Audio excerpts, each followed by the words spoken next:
dois solos? Porque, vamos ver se a resposta da... Acho que você que ficou com agregados, né? Por que onde tem atividade microbiológica, o solo forma agregado, torrão, né? E é um agregado e torrão estável? Nós vimos as diferenças, né? Que aqui na área do eucalipto, como tem muita deposição das árvores, a atividade que os micro-organismos estão desenvolvendo é mais intensa do que nos outros lugares. E nos outros lugares... Mas isso aqui é o que está acontecendo hoje? Não, hoje não, mas em algumas, na época com chuva, assim, é mais intenso. Aí, como o senhor falou, está relacionado também diretamente com o que? A imobilização, a mineralização e a umificação. Aqui, olhando, ela seria um pouco mais de umificação, não nessa época agora, mas na chuva aqui teria um pouco mais de umificação. Já no torrão grande, que é difícil quebrar, que só com a água, com muita água que vai conseguir quebrar o que vai acontecer? Lá tem mais o que? A mineralização, que vai jogar. Ele não consegue manter todo o carbono fixado, então não tem tanta agregação. Agrega, mas depois vai fácil embora, né? E no último é a questão também da umificação e da imobilização. Eu acredito que seja isso. Não precisava você ter ido tão longe, é mais simples. Se você tem atividade biológica, o que existe aqui? O micro-organismo é feito de composto de carbono. Então, se ele é feito de composto de carbono, ele está liberando, durante o processo que ele está se alimentando disso aqui, e ele está liberando algum tipo de resíduo, esse resíduo aqui, antes de virar humus, né, ou até ele chegar em humus, ele é o quê? Um composto de carbono que derivou de um açúcar. Tem açúcar aqui dentro. Então, o que acontece com o açúcar, né?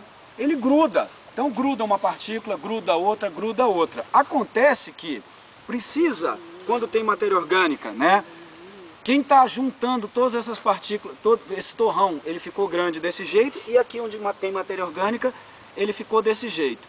No entanto, a hora que bateu uma chuva aqui, com o torrão, deixa a água passar com mais facilidade, porque ele é mais aerado.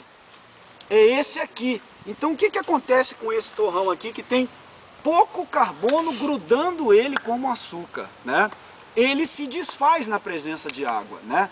Então, quando eu falo agregação e erosão, onde que nós vamos ter mais erosão? Onde a gente tem mais humus, onde a gente tem menos humus?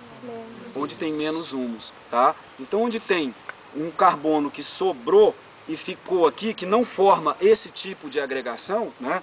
Onde eu tenho mais atividade, né?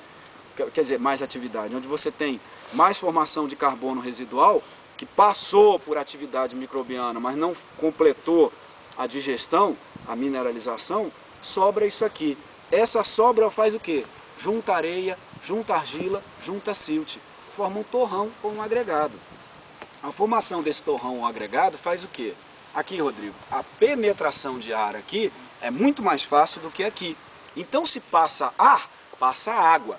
Se passa água com facilidade, a água penetra e ela não tem uma barreira. Agora aqui, que está quase impermeável, a água está tentando passar. E ela bate, E o peso dela é muito grande, até que vai ter uma hora que esse material em água vai espatifar e vai ser arrastado. Então, onde a gente tem atividade microbiológica, por que a agregação é maior? Porque os compostos derivados dos micro-organismos, eles ajudam a juntar as partículas. Por quê? Porque eles funcionam como açúcares, polissacarídeos, tá?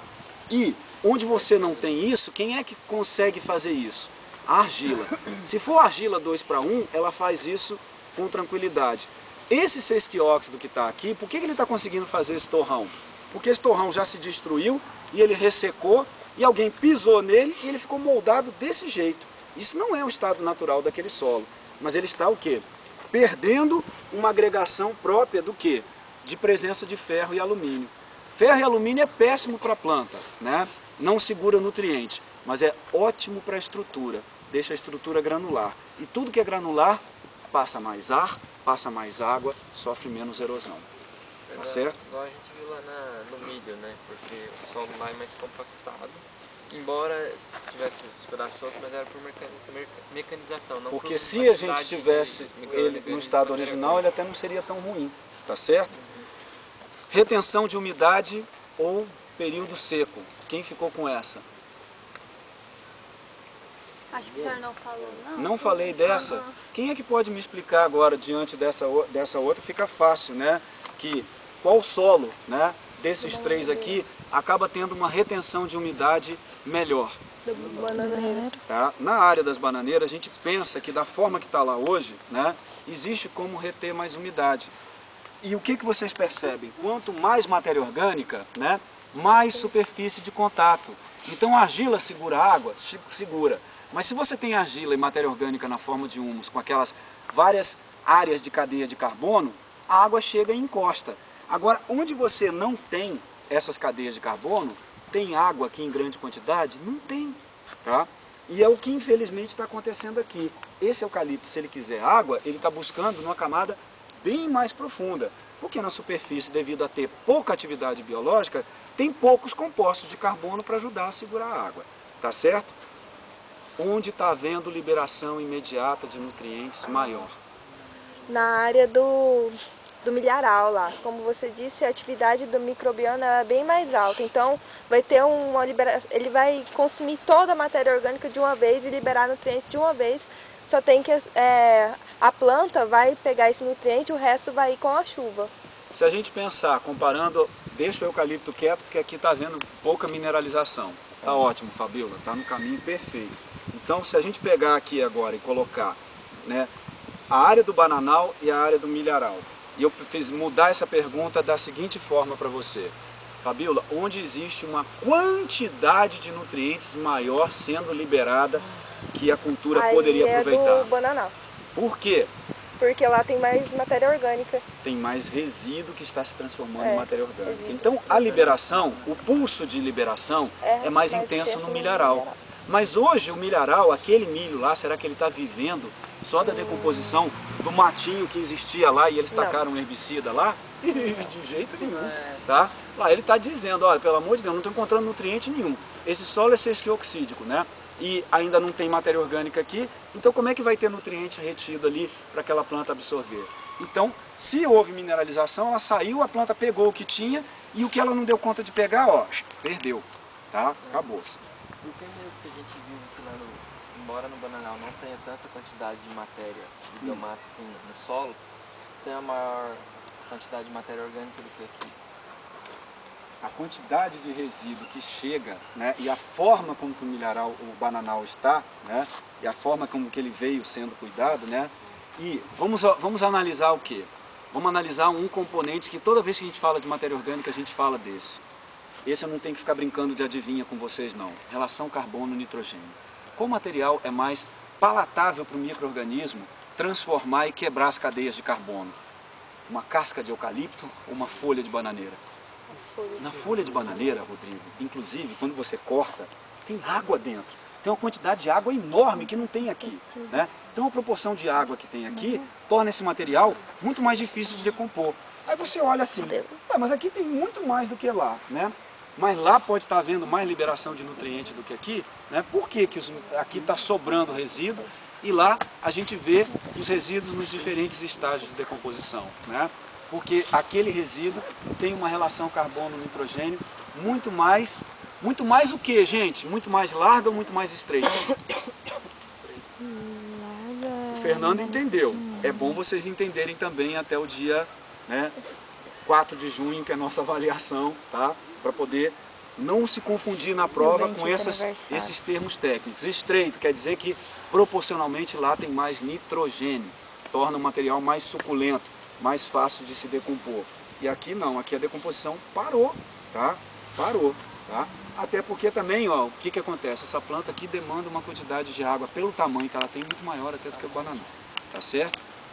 Bom, onde vocês acham, vocês não, João, alguém teve dificuldade de entender a questão da Fabíola aqui? A questão da Fabíola é bem tranquila, né? Toda a matéria, guardem uma coisa, toda matéria orgânica de decomposição rápida tem uma chance sempre maior de estar liberando nutrientes. Então quando eu comparei para vocês aquele material que eu disse, ó gente, isso aqui poderia ser dejetos de animais, isso aqui poderia ser palhada de aquele bagaço de cana, né? Aquela palha de cana, né? Entre aqueles dois, se eu colocasse os dois para o milho, qual que iria ter um efeito a curto prazo melhor para o milho? Um material de origem animal ou a bagaça de cana? Animal. O animal, porque vai liberar nutrientes mais rapidamente. Vamos lá, João Paulo, o que você entendeu sobre, né, matéria orgânica e redução da acidez do solo pensando em quem? Quem é que a gente não quer que veja acidez e alumínio? São as plantas, né? Então, dos 3 locais visitados, onde esse efeito pode estar acontecendo com maior intensidade? Redução de alumínio tóxico e de acidez. Acidez, hidrogênio. A acidez é causada por alumínio também, mas o alumínio tóxico também é um problema, né? Olha, eu acho que onde está tendo maior interação dos micro-organismos com a biomassa, que é lá no bananal, né? Joia. Que então está formando mais composto orgânico, que tem a carga elétrica negativa.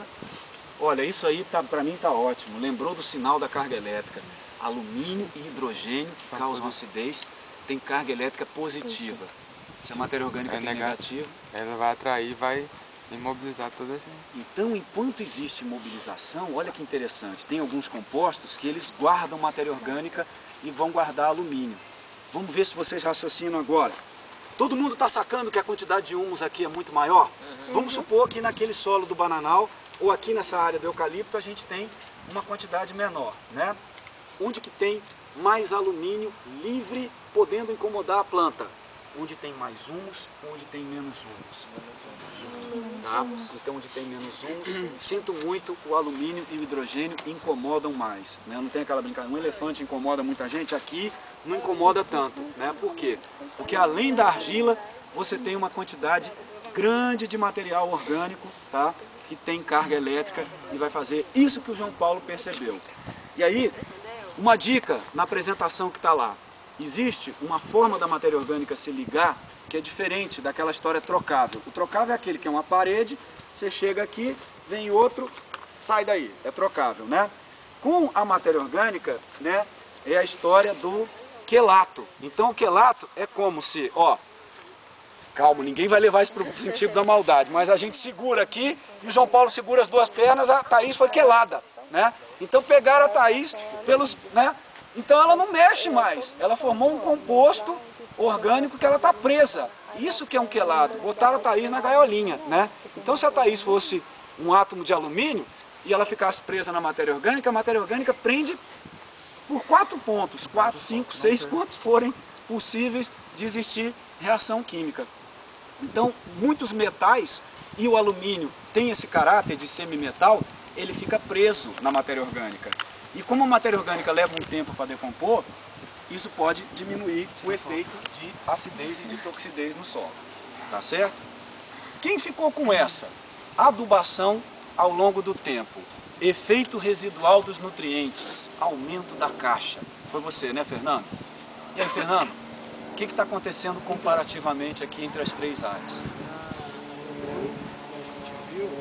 É necessário uma adubação em menor quantidade ao longo de um maior tempo, porque não existe matéria orgânica com caixa para segurar os nutrientes. Para ajudar as argilas a aumentar a caixa para segurar nutrientes. Se a gente fosse fazer uma análise de CTC dos 3 solos, qual que possivelmente vai ter a CTC mais baixa?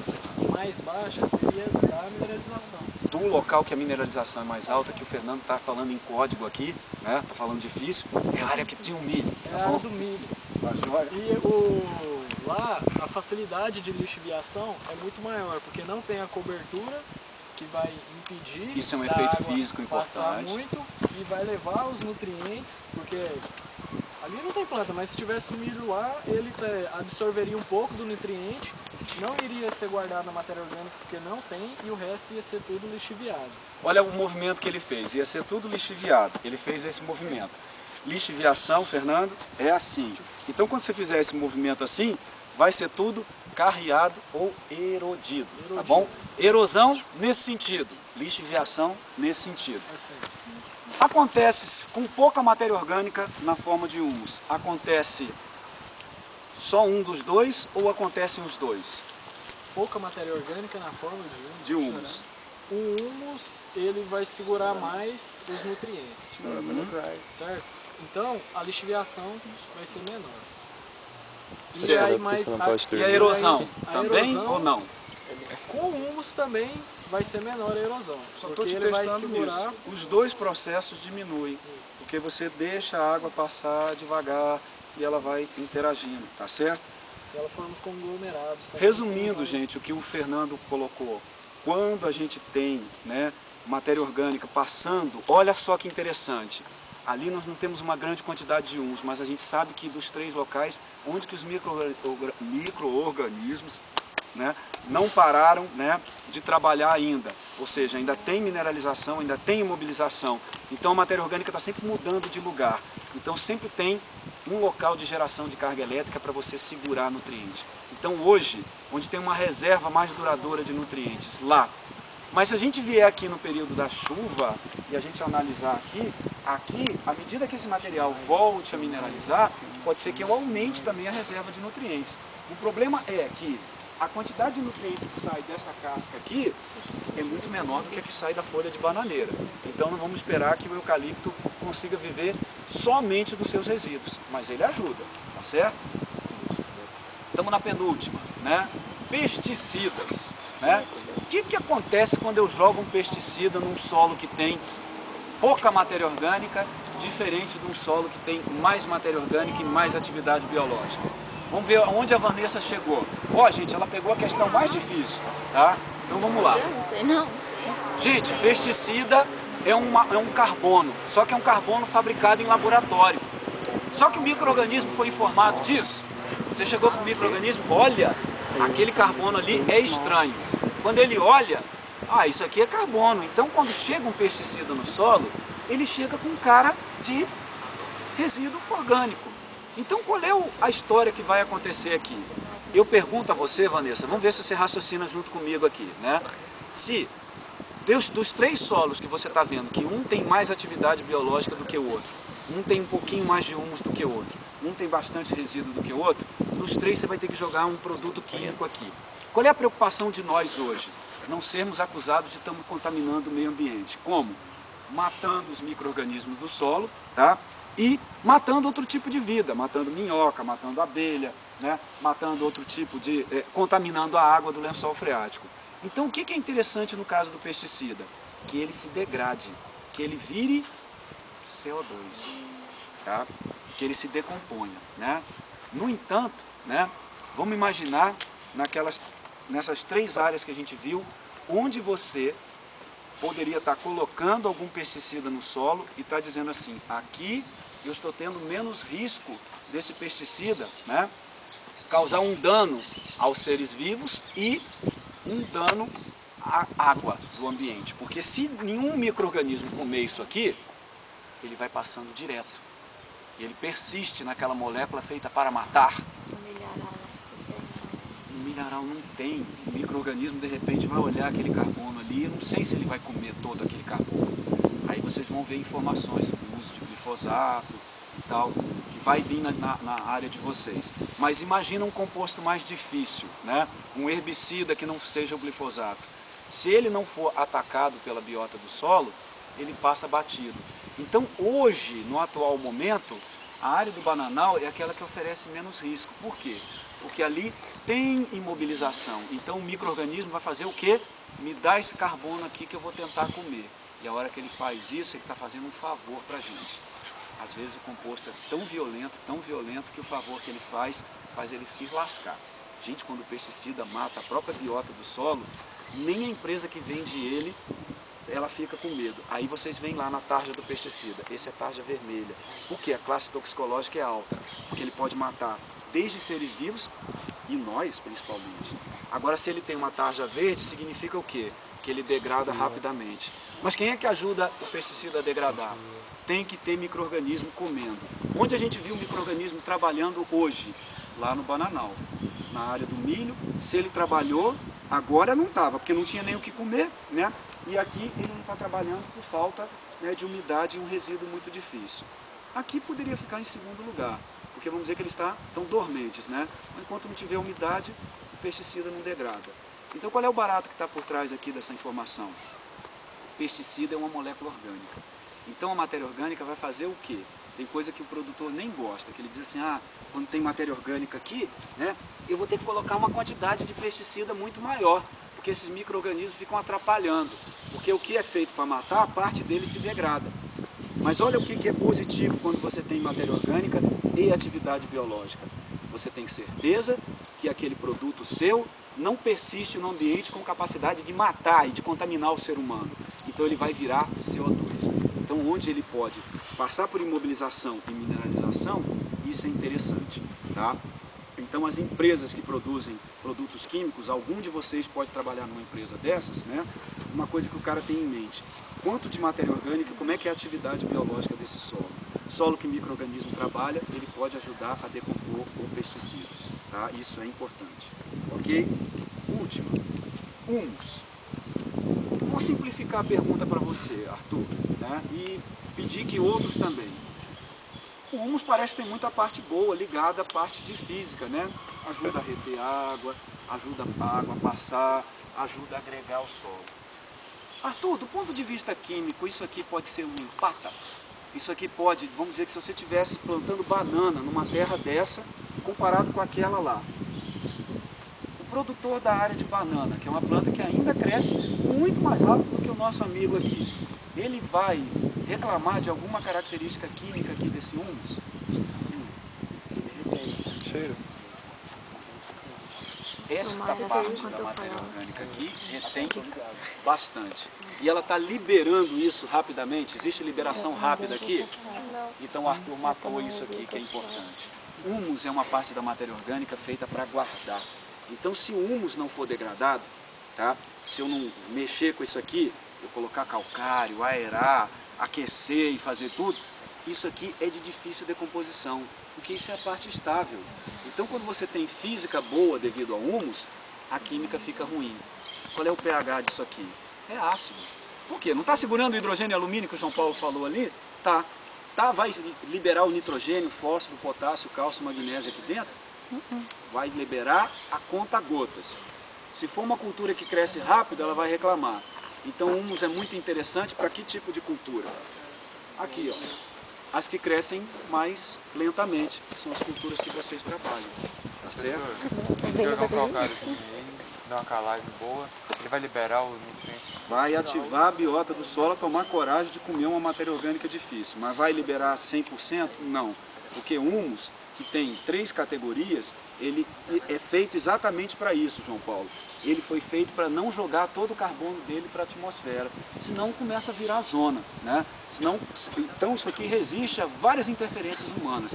Mas entre esse material e um que você colocou calagem, botou num local com temperatura mais elevada, água, né, aeração, o que vai acontecer com o trabalho microbiano? Vai ser maior.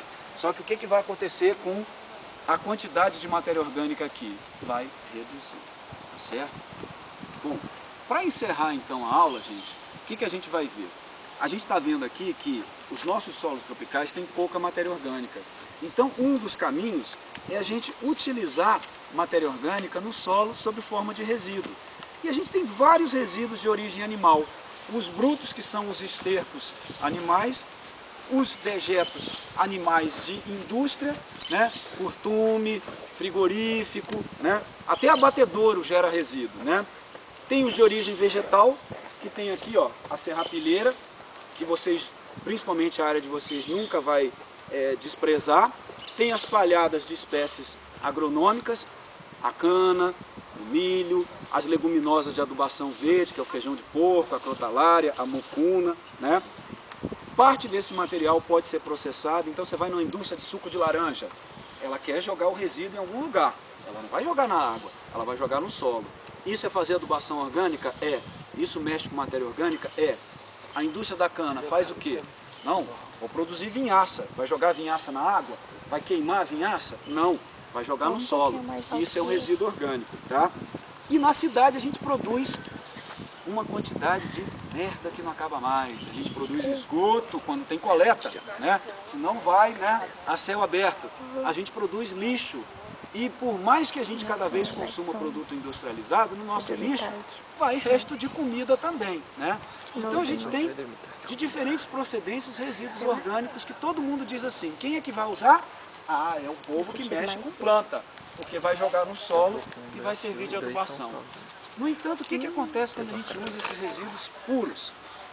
Alguém já ouviu a história de alguém que pegou um dejeto animal e colocou no pé de uma planta e disse, a planta morreu, né? Queimou a planta. Por quê? Porque o processo de transformação desse resíduo está fora de controle, né? E existem muitas perdas. Então tem muita coisa ruim para quem mexe com resíduo, né? Então, primeiro, né? Resíduo fede. Resíduo é difícil você manusear, você fica com nojo, né? Você não tem onde guardar, é difícil transportar. Vocês viram o dejeto de suíno, que trem nojento, né? Mas alguém tem que mexer com aquilo. E aquilo ali, antes de ir para o solo, do que ir para a água, e matar um monte de peixe e causar um problema de contaminação, tá? E o que acontece aqui? Tem gente que, olha, não bota matéria orgânica na minha terra não, porque traz, né, patógeno, traz semente de planta, que passa pelo trato intestinal do animal, a semente, e cai lá inteira, né? E então, existe perda de gases de efeito estufa. Então, o que a gente faz para diminuir os problemas de perda nos resíduos que a gente usa, querendo o quê? Querendo que tenha o lado bom desse aqui e o lado bom desse aqui. Decomposição rápida, decomposição lenta. Aí a gente faz a compostagem. Como a gente já está nos finalmente, vamos ver o que é uma pilha de compostagem e como é feita, para vocês entenderem qual é o benefício de um composto orgânico em relação àquilo ali. Vamos dar uma olhada ali naquela parte que está com bambu.